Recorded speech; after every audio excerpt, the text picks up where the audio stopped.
Hello. And today we'll be playing Journal. So this has a secret mode. So this is content that we have not seen before.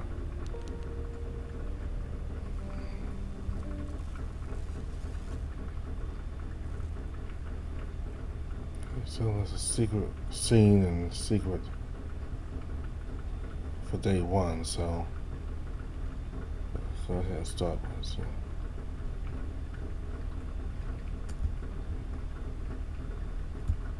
Nothing.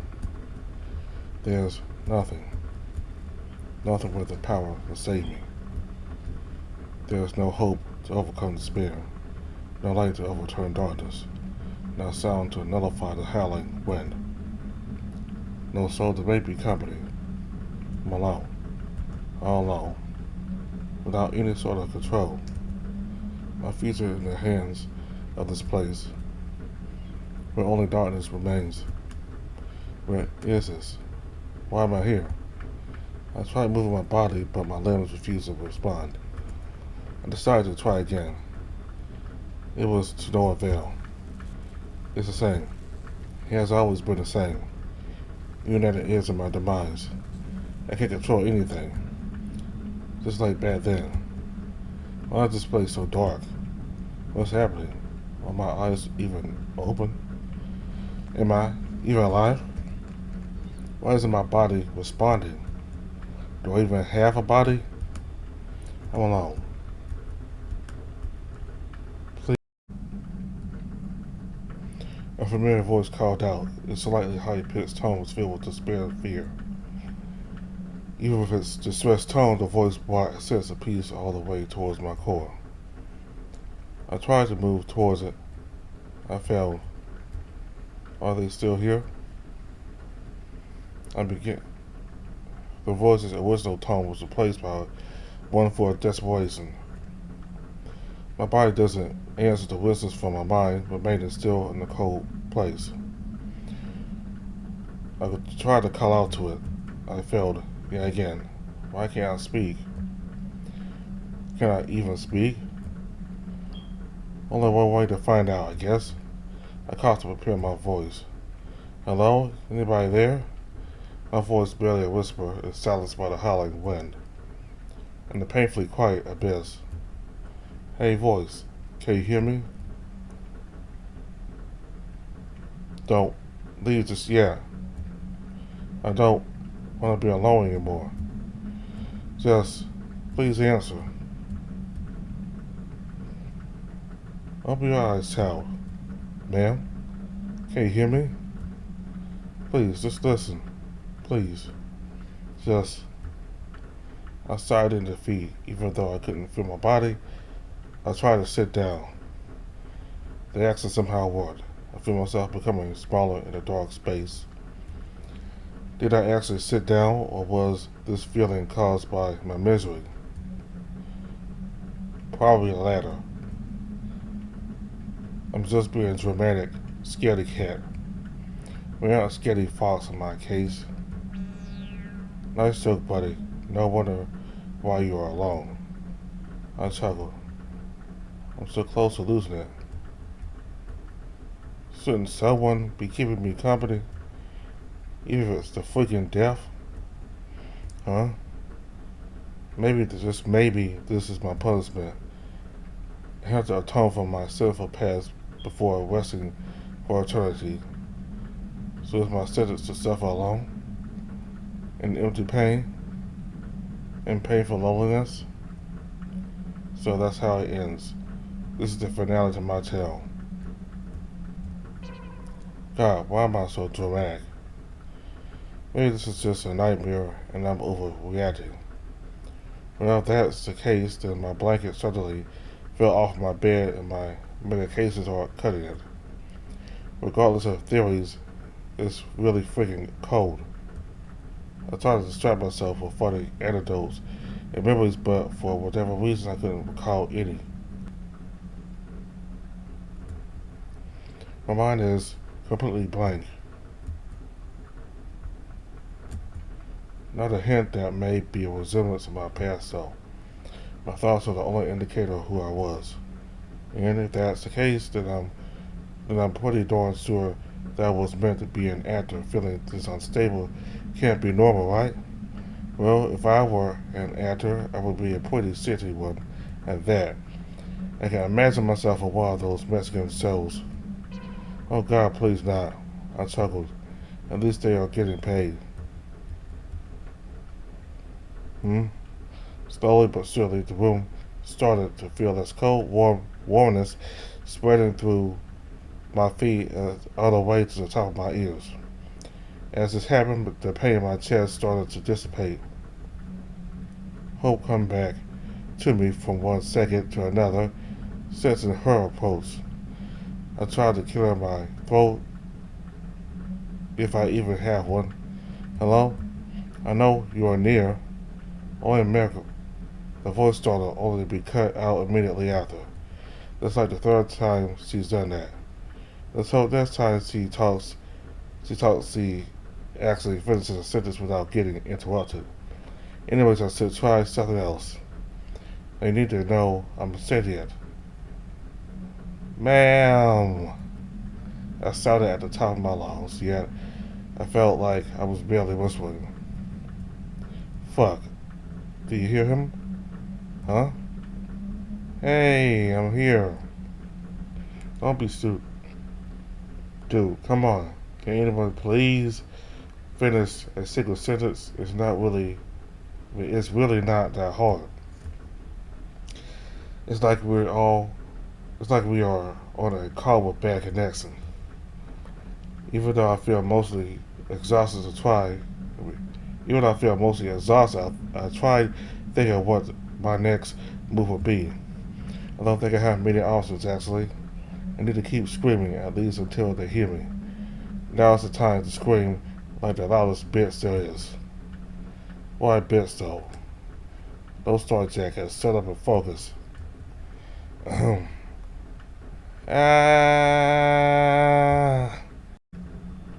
Not even trying to say something with meaning, I yelled at the top of my lungs, a strong battle cry. A part of me is happy that nobody could hear me, because that was pretty damn high scream for a guy. Should I try again? My lungs. Why are they burning so hard? Fuck. I shouted louder than any speaker could, the voice I hear as a whisper before it was now a war. I definitely went at that. My heart. It hurts. Really, really bad. The pain started to extend from my chest, the entirety of my being, slowly covering me whole. Honey Grat, stand back.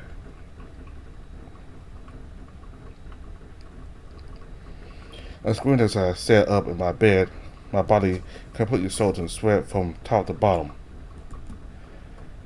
I would be grossed out, but this has happened so many times I can't even begin to count them.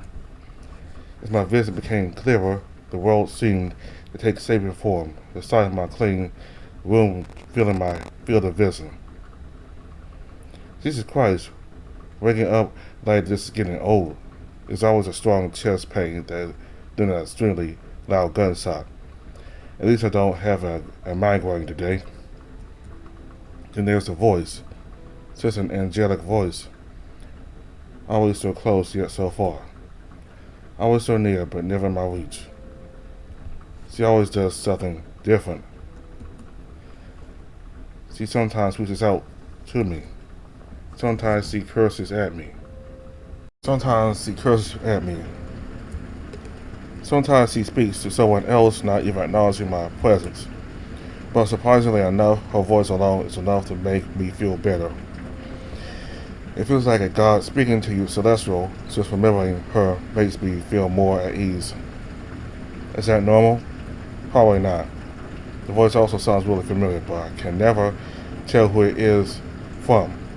As usual, I'm kept in the dark, even in my own dreams. I took a deep breath in an attempt to calm my racing heart.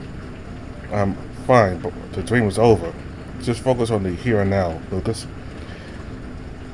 I started to repeat my mantra in my head. I'm free. I'm no longer dependent on it. At least I hope. I stood up from my bed.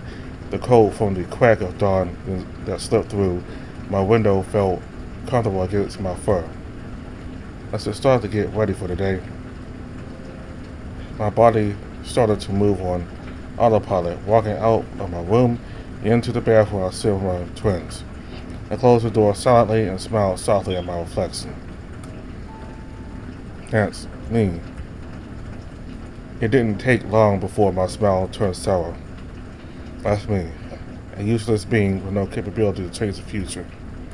I closed my fist with tired anger, a feeling that's been wrestling within me for more than I would like to, and fate was inevitable.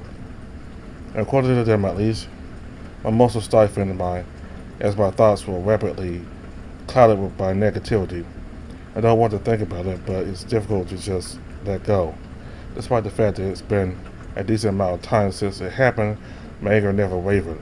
I can still feel it, along with the despair of failure, along with the abandonment. It's just a shitty feeling. As I kept looking at myself in the mirror, I decided to focus completely on my eyes, trying to maintain eye contact with myself through the mirror. I don't want to see the rest of me. I don't want to see my deceptively weak body. I don't want to see the fur that takes me ages to take care of. I don't want to see neither my muzzle nor ears. It's a painful reminder that I don't belong here, regardless of what I tell myself. The sentence that's been repeating inside my head for quite some time will appear before me. You did all you could. Well, I lied. I wanted to make things right. I want to make things right. But I'm not strong enough to be the judge of my story, and now the victims are dead because of my stupidity. And recently it was found that the culprit was actually another victim to a non-identified third party. I should be there investigating everything about the case and visiting their deaths. And here I am, trash talking to myself at like 5 a.m. God, I really am the worst. I chuckled dryly. They really won't be coming back, will they? I guess cheating death is not that simple. The thing that pisses me off the most is that all of this started just because those idiots decided to give me some closure. Well, I didn't even ask for it.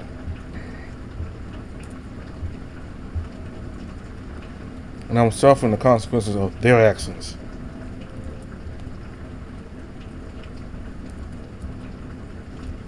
Assholes. I hate them for it. So much. I didn't ask for any of this, yet I decided to be mature and adapted. And what did they do when they realized those things were not as benevolent as they thought? They left, not looking back once, leaving a damn enigma on the way.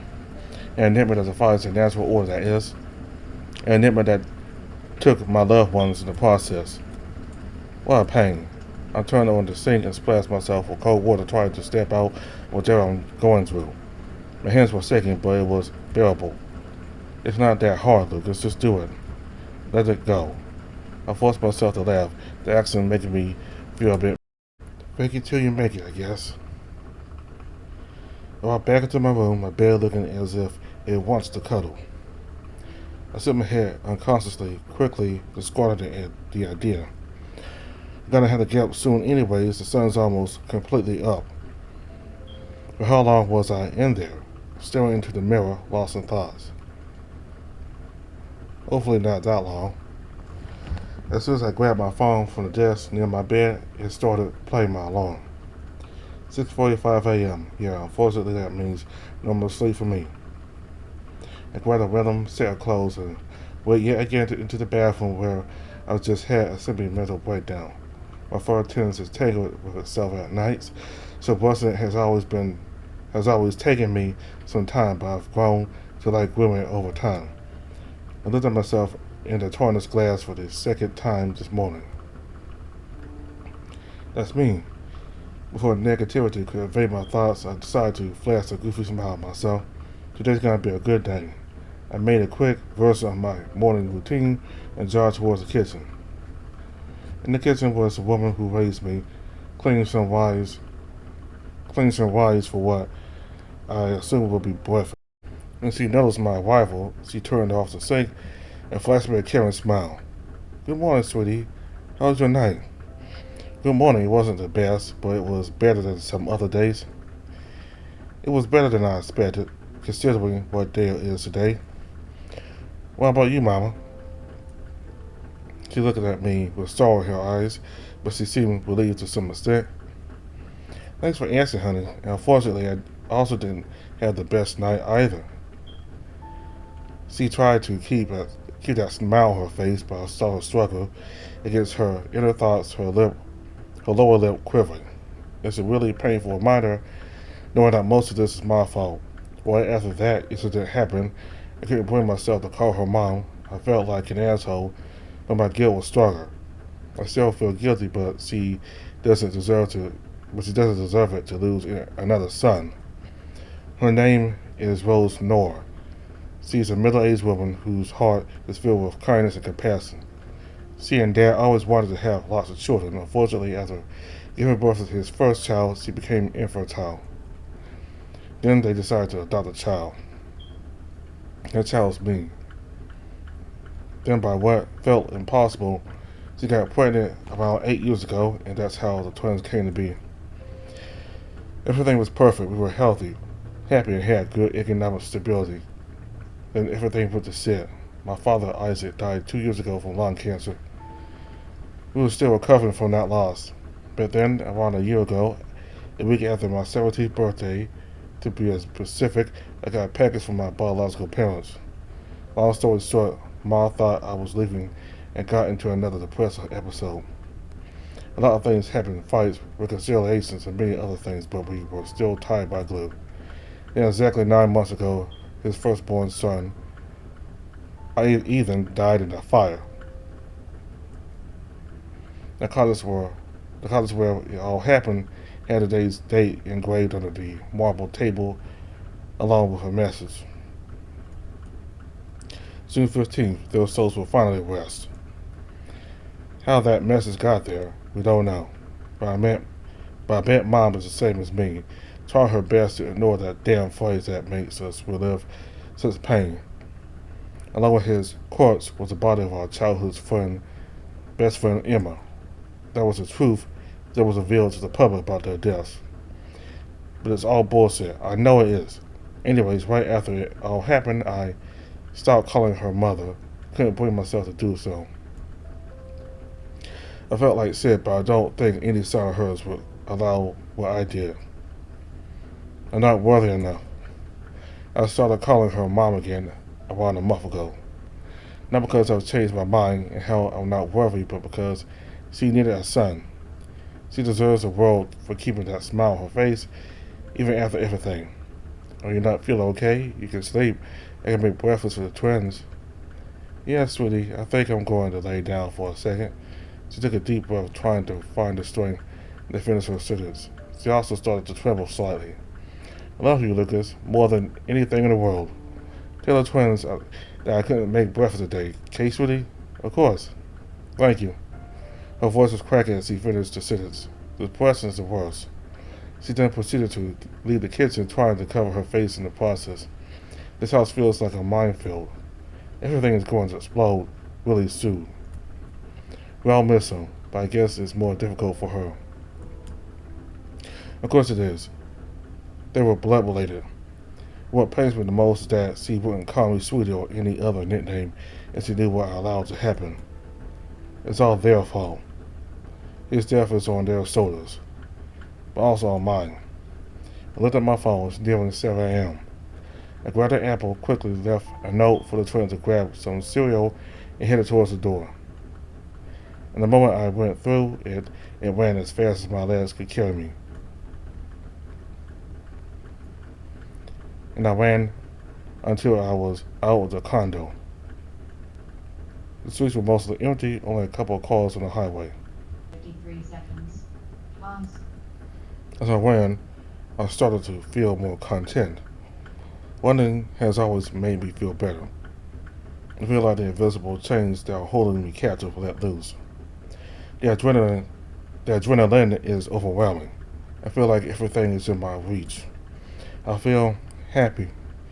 At the turn of the square, I started to jog in place while waiting for the traffic light to turn red so I could pass. I tried to look anywhere but the window where I know that old woman loves to watch me pass by. Old people do weird stuff. I know that once you finish your studies, you don't really care about summer and spring since adults work every day. But it is really the best usage of time watching me pass by so early in the morning, you lady. Speaking of seasons, my summer vacations always started, fortunately, so I don't have to worry about my new school for a while. For whatever reason, Mom changed me to the other high school in town. She said a change in scenery would do me good. I didn't have the mental strength to argue against her, so in the end I agreed hesitantly. I mean, what was I supposed to say to a woman who just lost a son? Nothing. You agree and hope you don't say something that will trigger crying or something. I really live in a war zone. After watching the car stop in front of the traffic light, I resumed my run. And after running through the chilly morning for a little while, I arrived at my destination. St. Paul's Graveyard. You here again, kiddo? I nodded as I looked at his worn-out shoes, not daring to look up. Have fun, the older man said uninterestedly as he opened the door for me. Soon after, I was following the pattern that I had memorized since the first time I came here. My heart was pounding in my chest, feeling closer and closer to him, and after a little more walking, I saw him. I exhaled a breath and I didn't know I was holding. Then smiled softly.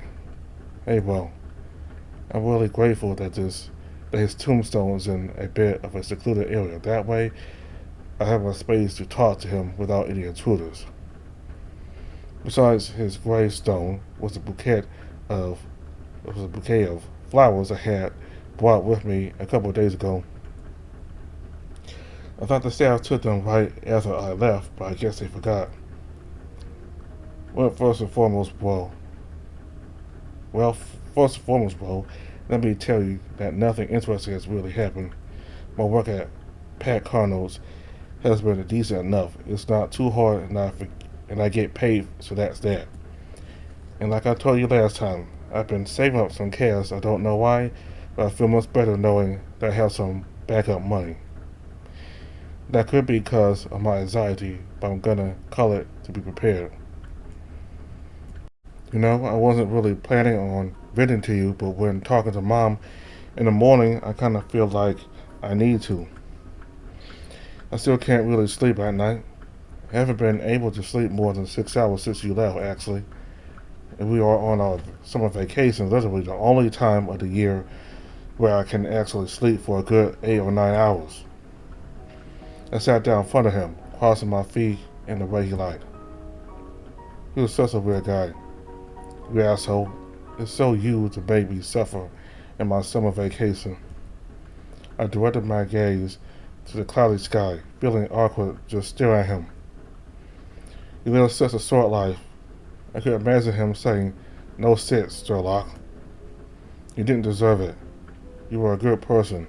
I know you would have changed the world. You were so determined once you put your mind into something. I really admire that about you. I tend to lose motivation after day one, when yours never quivered. Even though you had your flaws, just like anyone else might, I add, your qualities were so admirable. Just don't let it get to your head, asswipe. And I still can't imagine it, you know? I can't imagine a world where you are not by my side when I wake up, or when I eat, or when I'm playing that racing game you love. I still need to play it with the twins. I've been kinda postponing it a lot. I chuckle weakly. You remember when I got so mad at you about stealing my first place that I punched you? Drama queen, it wasn't even my full power. You still cried, and I got grounded for it.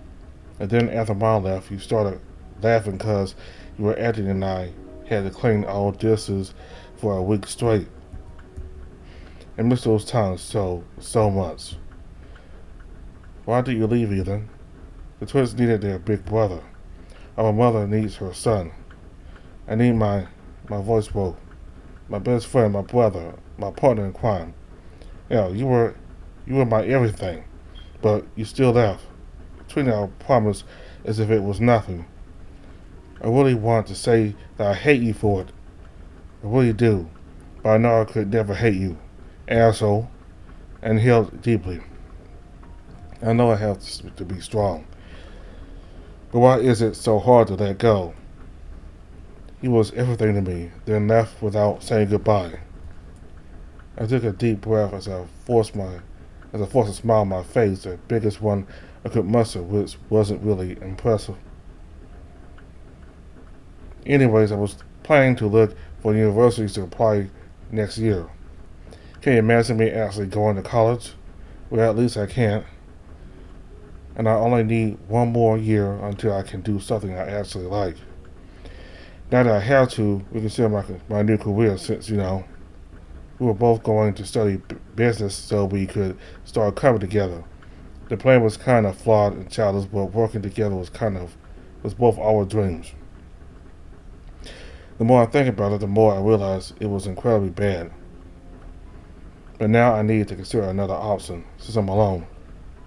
All alone. I swallowed spit, recomposed myself quickly. I think I want to give architecture a try. I don't dislike math. I actually think it's quite fun, but I'm still not sure about the drawing part. Don't get me wrong, I like drawing, but I don't think I'm good enough.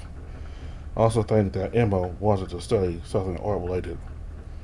Wait, is it okay to mention her name in front of him? I still am not sure what she exactly did with the entire murder, but I know for a fact that she took a part of it. I'm such an asshole. I'm so unstable, it's not even funny. I don't exactly know what she did, but I do know she betrayed us and I'll never forgive her for it, ever. And if I was a bit stronger, I would have done something about it. But alas, I'm weak. God, who am I kidding? I wouldn't be able to do anything mean if she killed every single living creature I love. I wouldn't be able to live for myself if I did manage to do it. I would probably end up just like you, buddy, 3 feet beneath. And that's Riley. She's dead anyway, but that was low. I'm sorry. I feel so lost without you. You were always my voice of reason, my amplified conscience. You were also like a little devil, getting me into trouble every chance you could. But now I'm even struggling with remaining the same. Even though I made the choice to not cry anymore, so weeks back I couldn't help it. The tears were falling from my face into the now semi-wet earth. I'm such a mess without you, Ethan. Justice needs to be made. I refuse to let this be the end of the story. Yeah, I'm no judge. But should I try to be one? Emma Monroe, her soft brown eyes that lit up whenever one was laughed, her cute red miniskirt, her smile, that damn smile. I can't hate her, E, and I hate myself for that, but I don't love her anymore. As a friend, I mean. I don't know if I said that to convince him of myself. I always knew I liked guys, but her, she was an exception. I remember that I liked her because she was kind of and funny. Made me feel butterflies. But in the end, she just was a witch. I know she blames it for her behavior, but that only means she was weak. A girl that was ready to fuck with someone else's future just because she was selfish. Probably the exact truth hasn't come to light yet, but it will. I'll make sure of it. I shook my head unconsciously, so I got lost in thoughts. I cleared my throat and sat up straight. So yeah, as I was saying, we are on summer vacation. Mom misses you a lot. She wanted to come here with me someday. Now that I'm on vacation, chances are that you'll see us come here pretty often. I love you. A lot. A lot. The air around me felt heavier than itself My brain felt paralyzed as I just sat there, processing the scenery. He really is gone. I've heard stories about how people adapt to a new lifestyle after a close one passes. Yet, I can't seem to relate to any. I wish you were here to guide me out of this hole. I said probably get going. Every time I'm here, I just think of the missed opportunities that were taken away from us. Drowning in pity. Love you. I closed my eyes and for a second, I heard his voice, telling me that I'm a dumb fuck. I laughed. I laid down on the dirt and attempted to get closer to his body. It felt as if I could hear his voice if I was quiet enough. My eyes were closed. My ear was resting on the muddy earth, waiting for his whisper or any sort of sign. But it never came. What the fuck do you think you're doing? The guard came running as fast as he could. With his body say, it was actually quite impressive the speed he was going at. He was panting when he arrived, hands on knees and arms back. I looked at him directly and we made eye contact for a split second. Oh, I'm sorry, kiddo. I didn't know you were crying then. I understand, don't worry. I wiped my cheeks from the tears I just said, along with the mud that stuck to my fur. I'm so weak. I gotta leave now. Wait, maybe I asked you a question? He looked around nervously. Keep it quick. He smiled awkwardly. Yeah, so I was wondering if you, by any chance, knew what's the strongest drug in the market. He peeled his eyes so much that they could have popped out. I smiled weakly at his reaction. Sorry, I don't do drugs, I swear. He liked it when I did pranks. The asshole. His expression switched to one of pity. I'm sorry for making you run all the way out over here. I'll get going. I smiled and stood up, shaking the dirt off my clothes. You should get help, kiddo. You've been coming here for at least half a year. He didn't look disgusted, just worried. It's hard to let go, but I'm getting better, slowly but surely. Liar. Have a nice day, sir. I said cheerily as I walked away. See ya. I could tell he was confused about my sudden change in attitude, but he knew it wasn't his place to ask. I had to go back home. My shift starts at midday, and I want to lay down for a bit. The trip to my house felt pretty uneventful. It's not my life without him. Secret scene end.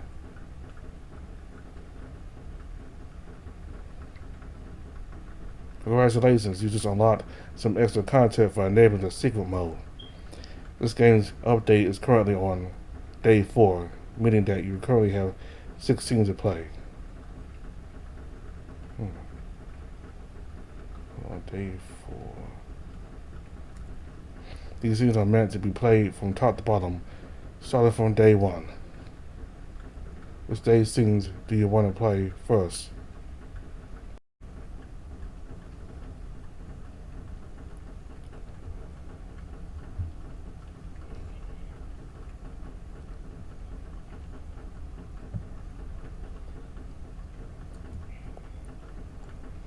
I'm still in the middle of an empty room for the 4th time this month.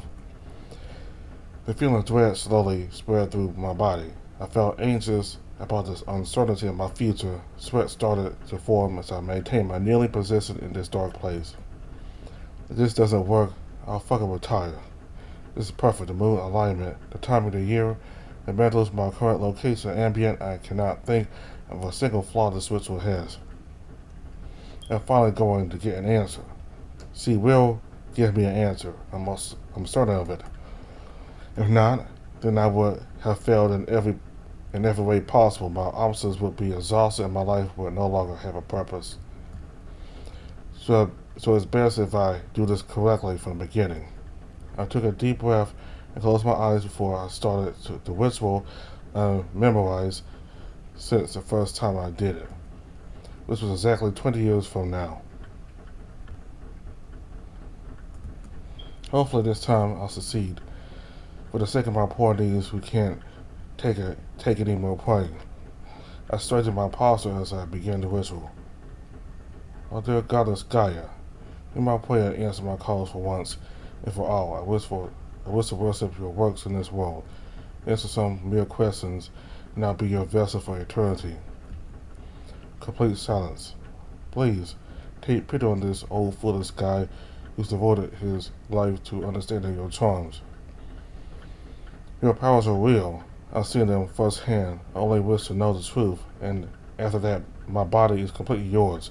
You will finally have a real vessel in which you can take action to set things back on track. I know you wish to save this realm. I only yearn for knowledge.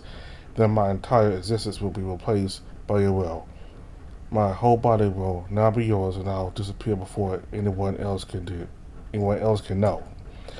I sat there after I finished my speech gasping for air after my regular screaming session, and I waited kneeled in the middle of the room where metals surrounded me. Ever since I was a child, I heard the tales that were told to me, the tales of how gods ruled the earth before we ever came to exist. The tales of how Mother Earth Gaia took pity on our predicament and forced evolution upon our kind. Her benevolent mind, that is. And that is one of the three main theories as to why we are here, divine intervention through evolution. There was no proof of this, just tales and myths that had been told countless times since the beginning of time, but there never was concrete evidence of it. Yet I've always had good luck. My uncle and I, on a rare chance, found one of the legends that were mentioned once or twice, although less popular, we both still knew it. The tale of the Vivlius. The tale of how our goddess took pity on our lack of direction after her divine intervention. The tale about the 10 Vivlius books that were created to guide us back into the right path. The told prophecies originally about 10 Vivlius, about 11 Vivlius, but the last one was never found.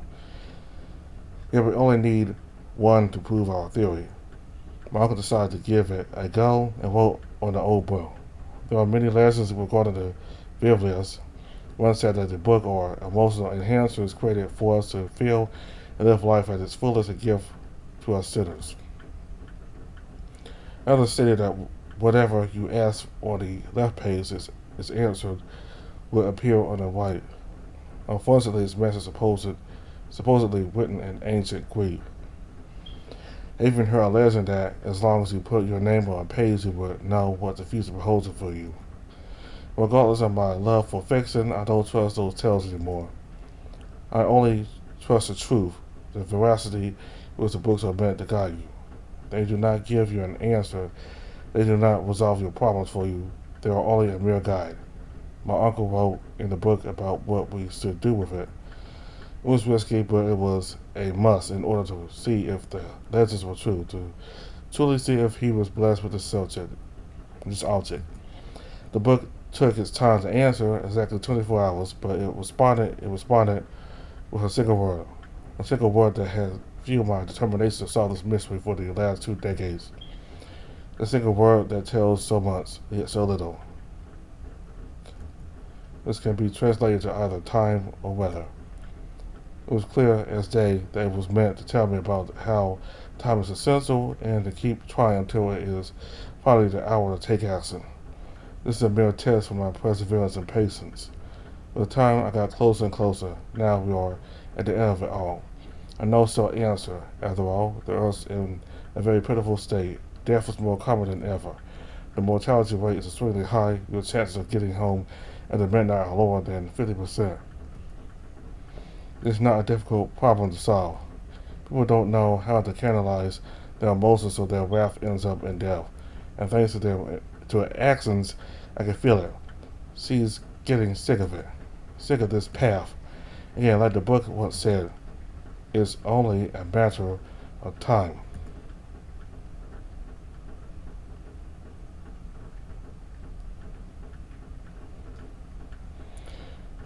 Congratulations, just unlocked some extra content for enabling secret mode.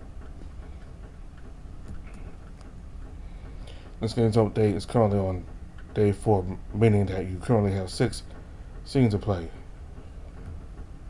These scenes are meant to be played from top to bottom, starting from day 1.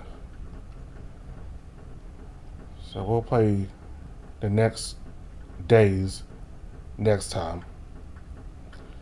So these 2 parts are from day 1, and it seems that this secret mode so far is a more pessimistic. It's more pessimistic than the normal story, because apparently somebody that the MC friend was friends with betrayed him and his brother, I think, and his brother ended up being killed. And his mother is clearly going through depression over the son's death and their father's death. So there's more of a darker part, or pessimistic part here, right? For what we've been seeing in the normal story. This is like when the summer vacations started. So this is before the story of Journal, I believe. So if you hear the rain, the thumping sounds from the rain, that's because where I'm at, this tropical storm Debbie, or what's the name of the storm? Debbie. Tropical storm is coming through my area. It's raining up. It's been raining all day and heavy rain. So anyway, so we'll continue with days 2, 3, and 4 in the next video, or the next couple of videos. So thank you all very much for watching. Goodbye.